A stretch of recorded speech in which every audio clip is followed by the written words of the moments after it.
Es considerado uno de los principales candidatos a la presidencia de Argentina. Hermanos colombianos, se elijan bien, se piense en un cambio, una transformación. Lo de López Obrador es verdaderamente patético, lamentable, repugnante. Es decir, ¿quién es López Obrador para decirle a cada uno de los colombianos qué es lo que es votar bien y qué es lo que es votar mal? Ellos son la vergüenza de la humanidad, ellos son la verdadera enfermedad que mata al planeta. Nuestro invitado a esta hora es Javier Milei, diputado argentino, segundo economista más influyente en el mundo en 2021 según la Universidad Johns Hopkins. Además, es considerado uno de los principales candidatos o aspirantes a la presidencia de Argentina.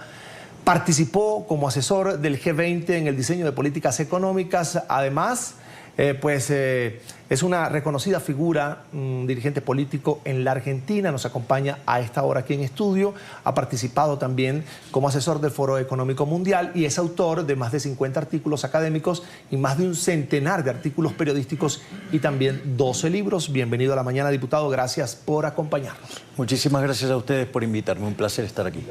¿Por qué cree usted que la elección presidencial en Colombia, que se va a definir en segunda vuelta el próximo domingo 19 de junio, ha despertado tanto interés en la región? ¿Qué es lo que está en peligro o qué es lo que alerta a la región sobre la contienda que tiene un candidato independiente como Rodolfo Hernández, el ingeniero Rodolfo Hernández, y un candidato de la izquierda como Gustavo Petro? Bueno, el problema central es que no siga avanzando lo que originariamente se llamó como Foro de San Pablo y hoy Grupo Puebla, donde básicamente la intención original del Foro de San Pablo, que su primera reunión se dio en 1990, luego de la caída del muro de Berlín, ellos básicamente lo que buscan es implementar la Unión Soviética Latinoamericana, es decir, en el fondo, por la vía del socialismo, es decir, una alternativa que parece democrática, que parece amigable, impulsan políticas populistas que todo lo destruyen en términos de propiedad privada y que a la postre termina con generación de pobreza y sobre todas las cosas, la pérdida de la libertad. Señor Milei, usted que ha estado al tanto de la situación que se ha vivido en esta campaña presidencial acá en Colombia, ¿cómo vislumbra estos últimos días de campaña que son decisivos y de qué cree que dependa en el último minuto esta decisión de las personas que hasta el día de hoy están pensando votar en blanco? A ver, la verdad es que si hubiera una fórmula para saber qué es lo que piensan los votantes en el último momento del voto, sería bastante más simple todo este procedimiento y la cuestión es que siempre hay una parte muy emocional en la decisión final de un voto. Entonces uno tiene que trabajar fuertemente para dejar en claro para enfrentar este tipo de situaciones, porque la izquierda sí trabaja mucho sobre la cuestión emocional y construye argumentos emocionales. Entonces, una de las cosas que uno tiene que hacer es claramente dejar en evidencia esa apelación a la emoción y de dejar en claro la falacia y la mentira subyacente para dejarlo sin argumentos y para que la gente tome conciencia que están siendo engañados, porque en el fondo la izquierda no son más que lobos con piel de cordero. Diputado, quiero que escuchemos a continuación al presidente de México. Hablo de Andrés Manuel López Obrador, quien recientemente opinó nuevamente sobre el balotaje del próximo domingo en Colombia, a pesar del rechazo de la Cancillería colombiana por sus comentarios a favor del candidato de la izquierda Gustavo Petro. López Obrador pidió a los colombianos elegir bien, porque a su juicio hace falta un verdadero cambio político. Le escuchamos y seguimos con el diputado Milei. Los hermanos colombianos se elijan bien y que se piense en un cambio, una transformación. Hace falta un cambio verdadero, pero no solo en Colombia, también en Estados Unidos y en todo el mundo. Diputado Milei, usted lo escuchaba bien, el presidente de México, Andrés Manuel López Obrador, opinando sobre el proceso electoral de Colombia. Siempre la izquierda en Latinoamérica pide respeto por la autodeterminación y soberanía de los pueblos, y fíjese lo que pasa, se inmiscuyen en procesos tan íntimos como es la elección presidencial. Bueno, es parte de la lógica que ellos traen desde hace tiempo, ¿no? Digamos, Cuba básicamente infiltraba gente en los distintos países del mundo para sembrar el terror, ¿no? Por lo tanto, y esta daba formación a personas justamente para impulsar el terrorismo y el comunismo dentro de la región. Lo de López Obrador es verdaderamente patético, lamentable, repugnante, no solo por el tema de la intervención, sino por lo que Hayek llamaría la fatal arrogancia. ¿Quién es él para decir qué es votar bien o qué es votar mal? Es decir, ¿quién es López Obrador para decirle, digamos, a cada uno de los colombianos qué es lo que es votar bien y qué es lo que es votar mal? ¿Acaso, digamos, acaso es el dueño del metro patrón de lo que es lo correcto? Es decir, me parece fuertemente insultante hacia todos los colombianos la declaración de López Obrador, cosa que no me sorprende porque es otro miembro del nefasto Grupo de San Pablo, ahora Grupo Foro de San Pablo, ahora Grupo Puebla. No solo eso, también me parece lamentable lo que dice. A ver, en mi caso yo soy un liberal libertario y justamente, digamos, si hay algo que propongo es el cambio, pero el cambio que él propone, es un cambio hacia la izquierda, una izquierda radicalizada, la izquierda que empobrece, una izquierda que donde se aplicó fue un fracaso en lo económico, en lo social, en lo cultural, y nunca dejemos de tener en cuenta que ese sistema nefasto ha asesinado a 150 millones de seres humanos. Entonces hay que tener mucho cuidado con qué se define cambio, porque si ese es el cambio, es decir, empobrecerse, vivir en la miseria, digamos, y vivir en violencia y vivir en una situación verdaderamente paupérrima donde solamente le va bien a los políticos de izquierda, bueno, ese es el modelo que proponen. Entonces, que expliquen, que dejen claro sobre su modelo y que, bueno, por lo menos las expresiones que tiendan hacia el liberalismo y hacia la derecha en Colombia le den fuerte pelea a esto, porque una de las cosas que pasa con la libertad, digamos, es que cuando se pierde a manos de estos asesinos es muy difícil recuperarlo.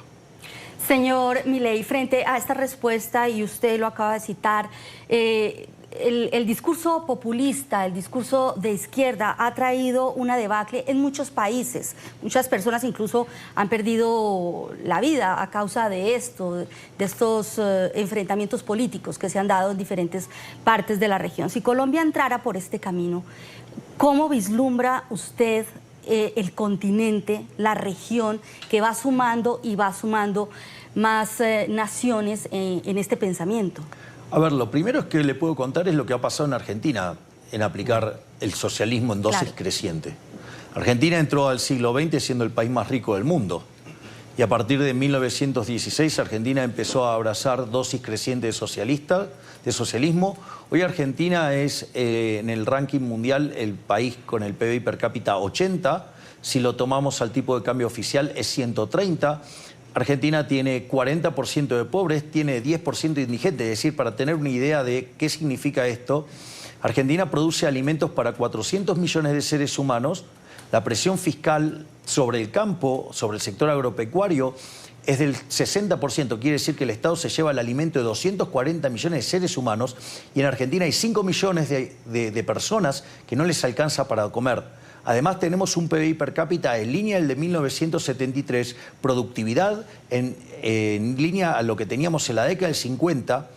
Desde el inicio del siglo XX hasta hoy hemos tenido 17 crisis con 15 de ellas de origen fiscal y desde la segunda mitad del siglo XX en adelante vivimos la mitad del tiempo en recesión. O sea, si, digamos, es lo más parecido a lo que es el camino al infierno. Ahora, diputado, ¿cree usted que en el caso de Colombia ya lo han anunciado y denunciado las autoridades colombianas en meses previos a lo que fue la primera vuelta presidencial y lo que ha sido esta segunda vuelta presidencial que va a realizarse el próximo domingo, que, por ejemplo, potencias como Rusia han estado detrás de ciertos movimientos políticos que han agitado a los ciudadanos en Colombia? ¿Cree usted que en esta etapa final faltan solo días para que los colombianos decidan quién va a ser el nuevo presidente del país? ¿Cree que hay figuras externas, dirigentes externos de esa tendencia de izquierda, de potencias como Rusia, que quieren influir, que quieren seguir incentivando un voto contrario por ejemplo, al ingeniero Rodolfo Hernández? Es decir, ¿hay intereses externos jugando a favor del candidato Petro en este momento? A ver, a diferencia de los liberales que somos, o la derecha, que somos absolutamente inorgánicos y que recién ahora hemos empezado a tomar conciencia de la necesidad de tener una estrategia a nivel global, ellos llevan 30 años, más de 30 años trabajando en una agenda de estas características. Y ellos se apoyan mutuamente en todas partes del mundo y le brindan apoyo a quien sea, porque en el fondo, o sea, ellos son los verdaderos enemigos de la libertad.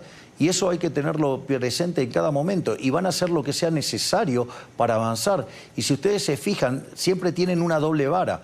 Ellos son los primeros en condenar determinadas acciones, ¿sí?, que de repente no constituyen tal y están construidas sobre mentiras, y sin embargo, después, o sea, son los que cometen las aberraciones más horrendas en el mundo.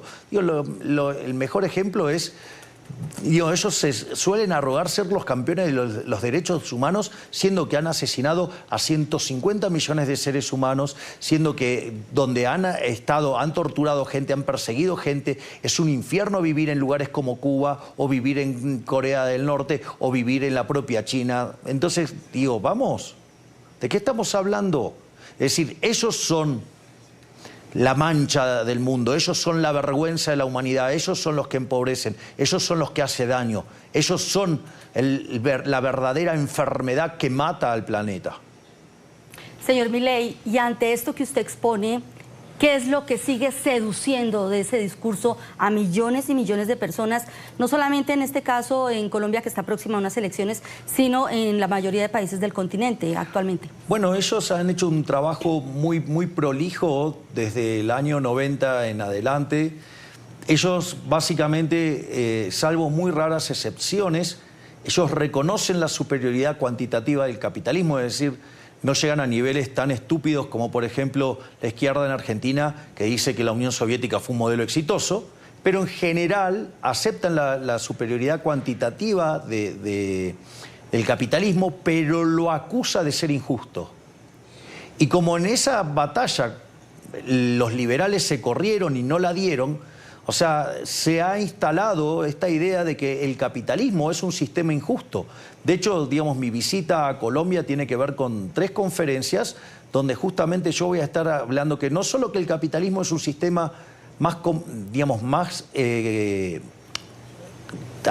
productivo, con mejores resultados en el plano productivo, sino que además de la superioridad cuantitativa, en realidad el capitalismo es el único sistema justo. Y lo que además voy a demostrar es que los sistemas de izquierda están basados en la envidia, en el odio, en el resentimiento, en el trato desigual frente a la ley, ¿sí?, en el asesinato. Y por eso donde se lo aplica, las instituciones son deplorables y conducen a la miseria. Yo quisiera que insistiéramos en ese punto precisamente, pero con un ejemplo más palpable, en este caso para los colombianos, partiendo desde su tesis y su manera de ver las cosas. ¿Por qué el socialismo, comunismo o populismo, como quiera usted llamarlo, es más peligroso que el capitalismo y genera más hambre y más pobreza? Ejemplo entendible para cualquier persona que nos vea a esta hora. A ver, lo puedo poner cuantitativamente. Los países que son más libres son 8 veces más ricos que los reprimidos.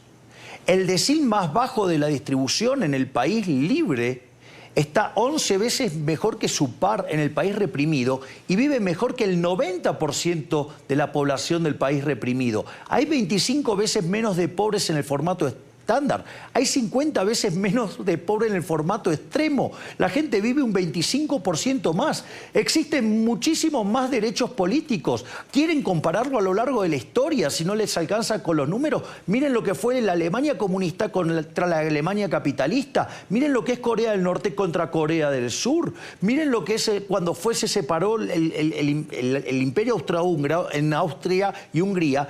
En Austria estaban bien y en Hungría la pasaban horroroso.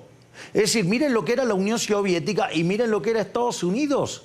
O sea, miren, digamos, Cuba, que era uno de los países más prósperos de la región, ¿sí? Y lo comparan, digamos, la miseria que es hoy. La única forma de ver una buena foto de Cuba es yendo hacia el pasado. Es decir, hoy Cuba parece un queso gruyère, la arquitectura. Es decir, ¿quieren otro ejemplo? Argentina, cuando abrazó las ideas de la libertad, a partir de 1860, cuando pone en práctica la Constitución de Alberdi de 1853, en 35 años dejó de ser un país de bárbaros para convertirse en el país más rico del mundo. Y cuando empezó a abrazar estas ideas, se se ha convertido en un país decadente. Entonces, bueno, es decir, en el fondo, no solo, pero lo que quiero enfatizar, porque esto es el elemento central para desarmar el argumento de la izquierda, es que no solo que el sistema es más productivo, sino que además es profundamente injusta. Esa búsqueda de la igualdad es profundamente violenta. Supongamos lo siguiente, que a mí me gustara jugar al básquet.